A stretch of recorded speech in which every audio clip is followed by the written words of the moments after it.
श्री शिवाय नमस्तु भयम। दोस्तों, जैसा कि आप सभी लोग जानते हैं कि 5 जून 2026 यानी शुक्रवार को पड़ रही है पुरुषोत्तम मास अधिक मास की ज्येष्ठ कृष्ण पक्ष पंचमी तिथि। और दोस्तों, यह वह तिथि है जो पुरुषोत्तम मास में पड़ने वाली सबसे बड़ी तिथि है, क्योंकि यह शुक्रवार के दिन पड़ रही है और इसका बहुत ही बड़ा और विशेष महत्व होता है। पूज्य गुरु जी ने कहा है कि अगर कभी भी मौका लग जाए और पुरुषोत्तम महीने की पंचमी तिथि शुक्रवार को पड़ जाए तो आप लोगों 11 चावल के दाने का उपाय तो अवश्य ही करना चाहिए। इन दोनों का संयोग बहुत ही कम आता है। इसी के साथ में गुरु जी ने अपने शिव पुराण कथा में बताया है कि इस दिन आपको 11 चावल दाने का उपाय तो आपको अवश्य ही करना चाहिए, क्योंकि ऐसा दिन पूरे साल में सिर्फ एक ही बार आता है। और दोस्तों, आप सभी लोग जानते हो कि शुक्रवार पंचमी तिथि का अगर सबसे बड़ा कोई उपाय है तो वो 11 चावल के दाने वाला उपाय है। तो दोस्तों, इस शुक्रवार पंचमी तिथि के दिन आप लोगों को इस 11 चावल दाने वाले उपाय को जरूर करना है। बहुत सारे लोग होंगे जिन लोगों ने इस उपाय को ना किया हो, मतलब पूरा साल निकल गया, उन्होंने किसी भी दिन इस 11 चावल के दाने वाले उपाय को ना किया हो। पर दोस्तों, आपके पास एक आखिरी मौका बचा हुआ है जो कि 5 जून शुक्रवार पंचमी तिथि के दिन है। तो इस दिन आप लोगों को इस वाले उपाय को जरूर कर लेना है। भले ही आप पूरे महीने भर इस उपाय को ना किया हो, पर अगर आपने इस पुरुषोत्तम महीने की पंचमी तिथि के दिन अगर इस वाले उपाय को कर लिया तो आपको इस उपाय को करने का वह फल मिलेगा जिसकी आपने कभी कल्पना भी नहीं करी होगी। इसीलिए आप लोग इस वाले उपाय को एक बार जरूर कर लेना है, ताकि आप लोगों के हाथ से यह मौका ना जा सके और आपको इस उपाय को करने का फल मिल सके। दोस्तों, यह उपाय पंडित जी ने अपनी अभी की ही श्री शिव महापुराण की कथा में बताया है जी। इस उपाय को आज हम आपको बहुत अच्छे से समझाने वाले हैं। इस वीडियो को देखने बाद इस उपाय को समझने के लिए आपको कोई और वीडियो को देखने की जरूरत नहीं पड़ेगी। तो चलिए दोस्तों, उपाय को शुरू करते हैं। देखिए, ये इस पुरुषोत्तम महीने के शुक्रवार पंचमी तिथि के दिन ये इतना खास होता है, इतना महत्वपूर्ण होता है देखा गया है। कभी कभी बड़े बड़े पूजा पाठ अनुष्ठान से जो मनोकामना पूर्ण नहीं होते, वह पुरुषोत्तम महीने के शुक्रवार पंचमी तिथि के दिन एक छोटे से उपाय करने से ही आपकी मनोकामना पूर्ण हो जाती है। और बहुत सारे लोग इस उपाय को किया भी है और उनको इस उपाय को करने का फल भी जरूर मिला है। अगर आप लोग भी इस उपाय को करना चाहते हैं तो आप इस उपाय को पहले अच्छे से समझ लेना, सुन लेना, उसके बाद करना। आपको इस उपाय का फल जरूर मिलेगा। और इस उपाय को कर लेने से आपके घर में चाहे किसी भी प्रकार की दुहक और समस्या क्यों ना चल रही हो, आपको उसका कारण भी नहीं पता है कि भाई ये समस्या किसका कारण से चल रही है, उसका भी कुछ कारण हो सकता है, जैसे पितृदोष हो सकता है या किसी भी तरह का मंगल दोष भी हो सकता है। तो इस दिन आप लोगों को यह वाला उपाय कर लेना है। ये एक ऐसा उपाय है जिस उपाय को अगर किसी विशेष दिन पर किया जाए तो भाई उस विशेष दिन का जो है वह तो हमें मिलता ही मिलता है, पर हमने उस दिन पर इस उपाय को किया है तो हमें उससे भी बड़ा फल मिलता है और फल बहुत जल्दी मिलता है, क्योंकि आप इस उपाय को बहुत ही बड़े और विशेष पर कर रहे हो। तो चलिए अब उपाय के बारे में बात करते हैं, लेकिन उससे पहले आप लोगों को यह जानना आवश्यक है कि आखिर यह उपाय किस समय करना है, किसको करना है और कैसे करना है। तो चलिए हम आगे आपको वीडियो में एक एक करके बता देते हैं। लेकिन उससे पहले अगर आप लोग हमारे चैनल पर पहली बार आए हैं या फिर मेरी आवाज आज पहली बार सुन रहे तो हमारे चैनल को सब्सक्राइब जरूर कर लेना और इस वीडियो को करके कमेंट बॉक्स में श्री शिवाय नमस्तु भयम ओम नमः शिवाय जरूर टाइप कर देना। तो दोस्तों, इस 11 चावल के दाने वाले उपाय को हमें शुक्रवार पंचमी तिथि के दिन कैसे करना है, किसको करना है, किस समय करना है और कहां पर करना है, ये सारे सवालों के जवाब आपको इस वीडियो में मिल जाएंगे। और जो ये वीडियो देखेगा भाई उसको 11 चावल के दाने वाला उपाय जरूर करना चाहिए, क्योंकि इस दिन एक चावल के दाने का बहुत ही बड़ा और विशेष महत्व होता है। और जब बात आ जाए 11 चावल के दाने की तो ये सोने पर सुहागा वाली बात हो जाती है और ये एक बहुत ही बड़ा उपाय हो जाता है इस शुक्रवार पंचमी तिथि का। तो अब दोस्तों, इस 11 चावल के दाने वाले उपाय को आखिर करना किसको है, सबसे पहले हम लोग वो बात जान लेते हैं। तो देखो, घर की जो बड़ी माताएं बहनें होती हैं, उन माताओं बहनों में से कोई भी एक बड़ी माता बहन इस वाले उपाय कर सकती है। और दोस्तों, अगर आप चाहे तो अपने घर में से सभी सदस्यों को भी इस उपाय को करवा सकते हैं। अगर किसी व्यक्ति की खुद की कोई मनोकामना है, खुद की कोई दुख और परेशानी है जो कि वो अपने लिए ही करना चाहता है, इस वाले उपाय को तो वह खुद अपने लिए भी कर सकता है। बाकी अगर कोई घर में से ऐसा है जो कि अपने पूरे घर परिवार की सुख और शांति के लिए ये वाला उपाय करना चाहता है, तो भाई वो भी कर सकता है, उसमें भी कोई दिक्कत वाली नहीं है। कहने का मतलब यह है कि इस उपाय को हर एक सदस्य भी कर सकता है और पूरे घर परिवार के सदस्य के लिए घर की बड़ी माताओं बहनों में से कोई एक माता बहन भी कर सकती है। माताएं बहनें अगर घर में उपस्थित ना हो या वह यह वाला उपाय ना कर पा रही हो तो फिर घर का कोई बड़ा सदस्य भी इस 11 चावल के दाने वाले उपाय को कर सकता है, चाहे फिर वह पुरुष ही क्यों ना हो, उसमें कोई भी दिक्कत वाली बात नहीं है। अब दोस्तों, इस 3 बल के दाने वाले उपाय को हमें करना कहां पर है? हमें इसे शिव जी के मंदिर में जाकर करना है। बहुत सारे लोग प्रश्न करते हैं, हर एक उपाय को करते समय क्या हम इस उपाय को घर पर कर सकते हैं? तो इस वाले उपाय को आप घर पर नहीं कर सकते हो। इस वाले उपाय को करने के लिए आपको शिव जी के मंदिर ही जाना पड़ेगा। उसके बाद में दोस्तों जो अगला प्रश्न निकल कर आता है वो ये आता है, इस उपाय को लेकर कि आखिर इस उपाय को हमें किस समय करना है? सुबह के समय करना है कि शाम के समय करना है? तो देखो, इस वाले उपाय को आप लोग सुबह के समय भी कर सकते हो और शाम के समय प्रदोष काल में भी कर सकते हो। अब अगर आप पूछो कि भाई सब सबसे उत्तम समय कौन सा रहेगा इस 31 चावल के दाने वाले उपाय को करने का, तो हम आपसे बस यही कहेंगे कि इस उपाय को आप सुबह के समय करेंगे तो ज्यादा बेहतर होगा। बाकी अगर प्रदोष काल शाम के समय भी करेंगे तो भी अच्छा होगा, उसमें कोई भी दिक्कत वाली बात नहीं है। तो अब दोस्तों अगली सबसे बड़ी और महत्वपूर्ण बात आती है, वह ये आती है कि सुबह अगर हम उपाय को करेंगे तो हमें कितने बजे से लेकर कितने बजे तक के बीच में करना है, और शाम के समय प्रदोष काल में करेंगे तो हमें कितने बजे से लेकर कितने बजे के बीच में करना है। तो देखो, सुबह जितनी जल्दी हो सके आप उपाय को करने की कोशिश करना। बाकी अगर किसी कारणवश लेट भी हो जाओ थी, देर भी हो जाए, तो 10 या 11 बजे तक भी आप उपाय कर लेना, पर 12 बजे से ज्यादा देरी ना हो, ठीक है? इस बात का ध्यान रखना। उसके बाद में दोस्तों अगर शाम के समय प्रदोष काल की बात करें, प्रदोष काल का जो समय है होता है वह शाम के 6 बजे से शुरू हो जाता है।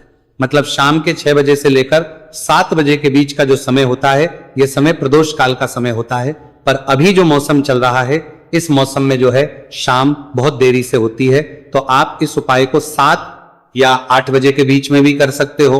मतलब शाम के 6 बजे से 8 बजे के बीच में आप कभी भी इस वाले उपाय को कर सकते हो, उसमें कोई भी दिक्कत वाली बात नहीं है।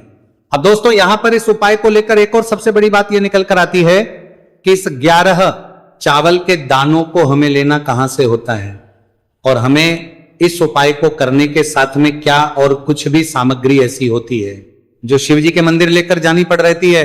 तो देखो यहां पर हम आपको बता दें, सबसे पहले आप लोग ये जान लो कि ये जो 3 चावल के दाने वाला उपाय है, सिर्फ और सिर्फ आप उपाय की सामग्री लेकर कभी भी शिव जी के मंदिर मत जाना, क्योंकि हमें भगवान के सामने यह नहीं दर्शा है कि अगर हम भगवान शिव जी के मंदिर आए हैं तो अपने फायदे के लिए आए हैं।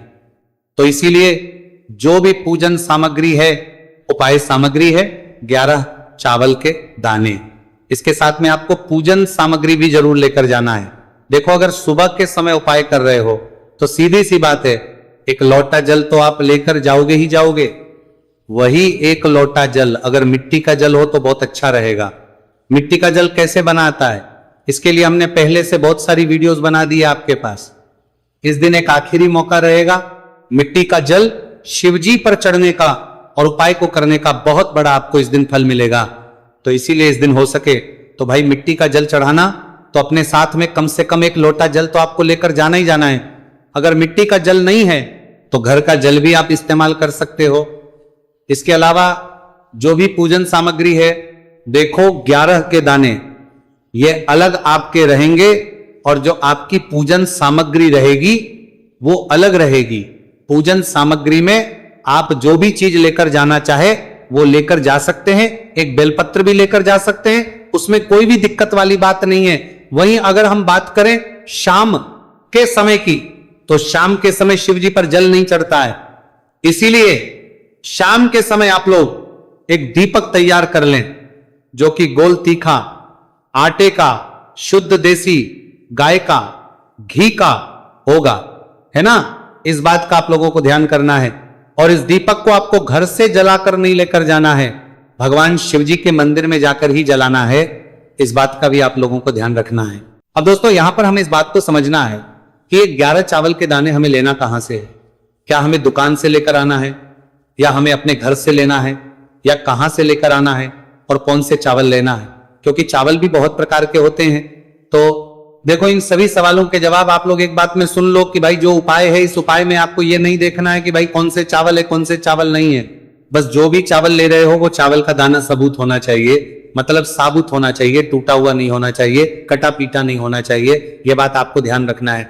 बाकी आपका चावल बासमती हो या सादा चावल हो या कोई सा भी चावल हो, उसमें कोई भी दिक्कत वाली बात नहीं। तो सीधी सी बात है कि आपके घर के रसोई घर में जहां पर आप बनाते हो, वहां पर जो भी चावल आपके उपस्थित हो, उन चावलों में से अपनी एक कटोरी भर लेना या एक मुट्ठी चावल अलग से निकाल कर रख लेना, क्योंकि हम 11 चावल ही यहां पर इस उपाय में लेने वाले हैं। तो हमें ये चावल के दाने गिनकर निकालने पड़ेंगे, इस बात का आप लोगों को ध्यान रखना है। तो अपने उस चावल की कटोरी में से या चावल में से 11 ऐसे चावल के दाने आप लोग निकाल लो जो कि टूटे हुए ना हो, कटे पीटे ना हो, कोई दाग ना लगा हुआ हो, है ना। अच्छे साबुत चावल के दाने 31 दाने आप लोग निकाल कर रख लो, और इन्हें किसी भी एक कागज की पड़िया में या किसी एक छोटी सी कटोरी में आप लोग रख लो, ताकि ये सुरक्षित रहे, आपके एक भी चावल का दाना इधर उधर ना हो और आपका उपाय भी पूरा अच्छे से हो जाए। तो भाई जैसे ही आपका उपाय की जो सामग्री है, 11 चावल के दाने ये तैयार हो जाते हैं, उसके बाद में आपको जो भी अपनी पूजन सामग्री है सुबह समय कर रहे हो, तो 1 लोटा जल और 1 बेलपत्र या पूजन सामग्री जो लेकर जाना चाहो उसकी भी तैयारी कर लेना। और शाम के समय जा रहे हो तो भाई अपना जो दीपक है उसे तैयार कर लेना, ठीक है। और उपाय को करते समय शुद्धता का विशेष रूप से ध्यान रखना, ठीक है। सुबह सुबह स्नान करने के बाद ही उपाय को करने की आप लोग तैयारी करना। उसके बाद अगर शाम के समय की बात करें तो शाम के समय आपको स्नान करने की जरूरत नहीं है, पर शुद्धता ध्यान रखना है। आपको स्नान तो नहीं करेंगे, आप हाथ मुंह धोकर भी इस वाले उपाय को शाम के समय प्रदोष काल में कर सकते हैं, इसमें कोई दिक्कत वाली बात नहीं है। तो आप अपने उपाय की पूरी सामग्री तैयार करके आपके पास ही में जो आपका शिव मंदिर हो वहां पर पहुंच जाइए। सबसे पहले शिव मंदिर में जाकर आप लोगों को उपाय नहीं करना है, पहले भगवान के दर्शन करना है, भगवान से आशीर्वाद प्राप्त करना है, फिर शिव जी की शिवलिंग के पास में आना है। शिवलिंग के पास में आने के बाद जो पूजन सामग्री लेकर आए हुए हैं, जैसे कि सुबह गए हुए होंगे, तो 1 लोटा जल और जो भी पूजन सामग्री लेकर आए हैं आप उनसे भगवान शिव जी की पूजन कीजिए। सबसे पहले तो 1 लोटा जल ही चढ़ेगा, फिर आपको एक बेलपत्र श्री शिवाय नमस्तु भयम का जाप करते हुए शिवलिंग पर चढ़ा देना है। उसके बाद में आपकी पूजन सामग्री चढ़ेगी। उसके बाद में अगर दोस्तों शाम के समय अगर आप इस उपाय को कर रहे हो तो अपने साथ कम से कम एक जो दीपक है गोल बाती का जो आप अपने साथ में लेकर गए हो, उस दीपक को मंदिर में जाकर अपनी माचिस से जलाना है और उस दीपक को शिवलिंग के पास में रखना है, ठीक है। इस दीपक को रखने के बाद ही आप लोगों को अपना ये वाला उपाय शुरू करना है। और दीपक को ज्यादा पास में मत रखना, वैसे भी गर्मी पड़ रही है, भगवान शिव जी को आंच नहीं लगनी चाहिए, है ना। तो भाई जैसे ही आपकी पूजा अर्चना हो जाती है, आप भगवान शिव जी को प्रसन्न कर लेते हैं, उसके बाद शिवलिंग के पास ही में आप कहीं पर बैठ जाइए, सामने या आसपास जिस जगह पर आपको बैठना हो वहां पर बैठ जाइए और अपने वो 11 चावल के दाने अपने सामने निकाल कर रख लीजिए, क्योंकि अब यहां पर उपाय को यहां पर करने की आपको तैयारी करना है। और इस तरीके से जब आप उपाय करेंगे, पूजन सामग्री करने के बाद, पूजन अर्चना करने के बाद, तो आपको उपाय का फल बहुत जल्दी और बहुत होकर मिलेगा। तो अपने चावल के अपने सामने निकाल कर रख लेना। और ये जो उपाय है ये आपकी सीधे हाथ की हथेली से होगा, इसलिए इस बात का भी विशेष रूप से ध्यान रखना है। तो सीधे हाथ की हथेली का प्रयोग करके ही आप लोग अपना इस वाले उपाय को करना। अपने सामने जो भी आपके कागज की पुड़िया है उसको खोलकर रख लो, या कटोरी है तो भाई उसे अपने सामने रख लो और अपने वो 11 चावल के दाने निकाल लो, ठीक है। उसके बाद में दोस्तों अब आपको क्या करना है कि शिवलिंग आपके सामने होगी, तो आपने वो 11 चावल के दाने एक एक करके जहां पर आपने बेलपत्र चढ़ाए हैं आपको शिव जी के शिवलिंग के ऊपर चढ़ाना है। कहां पर चढ़ाना है? शिवलिंग के ऊपर चढ़ाना है, और कहीं पर भी नहीं चढ़ाना है आपको अपने हथेली से। तो शिवलिंग के ऊपर चढ़ाना है, भले ही फिर वो अपने आप जलाधारी पर गिर जाए, ये मतलब वहीं पर गिर जाए, उसमें कोई दिक्कत वाली बात नहीं है, पर आप चढ़ाओ शिवलिंग के ऊपर। तो आपको क्या करना है, अपना पहला चावल का दाना उठाना है, श्री शिवाय नमस्तु भयम बोलना है और शिवलिंग पर चढ़ देना है। इसी तरीके दूसरा चावल का दाना उठा है, शिवलिंग पर चढ़ना है और मंत्र बोल देना है, और फिर तीसरा चावल का दाना उठाना है, श्री शिवाय नमस्तु भयम बोलना है और चढ़ देना है। इसी प्रकार से आपको पूरे 11 चावल के दाने एक एक करके शिवजी के शिवलिंग के ऊपर चढ़ाना है और भगवान से प्रार्थना करते जाना है। मतलब प्रार्थना तो आपको आखिरी में करना है, पर हर एक चावल के दाने को चढ़ाते समय श्री शिवाय नमस्तु भयम जरूर बोलना है। उसके ही में ये चावल का दाना शिवलिंग के ऊपर आपको चढ़ाना है। जैसे ही आपके 11 चावल के दाने शिवलिंग के ऊपर चढ़ते हैं तो भाई उसके बाद में आपको क्या करना है, भगवान से अपनी मनोकामना बोलना है। मनोकामना भी कब बोलना है, जब आपका 11 चावल का दाना आपके सीधे हाथ की हथेली में हो और आप उसे चढ़ाने के लिए जा रहे हो। श्री शिवाय नमस्तु भयम बोलकर उस आखिरी चावल के दाने को शिवलिंग के ऊपर चढ़ा देना। भगवान से फिर अपनी वो मनोकामना बोल देना जिस मनोकामना के लिए आप लोग अपना ये वाला उपाय कर रहे हो, जिस भी दुहक और परेशानी के लिए आप लोग अपना ये वाला उपाय कर रहे हो। उसके बाद में जैसे ही आप अपनी मनोकामना बोल देते हो, आपका ये वाला उपाय पूरा हो जाता है। पर दोस्तों, उपाय को करने के बाद आप लोगों को 2 मिनट भगवान शिव जी के मंत्र का जाप जरूर करना है, और मंत्र का जाप करने के बाद भगवान से एक और बार करना है अपनी मनोकामना के लिए या अपनी जो भी दुख और परेशानी है उसके लिए। इसके बाद में आप लोग भगवान को देखकर, भगवान से प्रार्थना करके, उनसे आशीर्वाद लेकर वहां से उठ सकते हैं और अपने घर पर जा सकते हैं। बस दोस्तों, यहां पर ये वाला उपाय पूरा हो जाता है। इस तरीके से जो भी व्यक्ति छोटी छोटी छी का ध्यान रखते हुए इस 11 चावल के दाने वाले उपाय को करेगा, निश्चित सी बात है उसे उसकी मनोकामना पूरी होगी और जो भी दुख और परेशानी है वो भी बहुत ही जल्दी दूर होंगे। तो दोस्तों, ये थे पूज्य गुरु जी द्वारा बताए गए कुछ बहुत ही खास उपाय। अगर आपको जानकारी अच्छी लगी हो तो वीडियो लाइक करिएगा। मिलते हैं फिर एक नए वीडियो के साथ। श्री शिवाय नमस्तु भयम।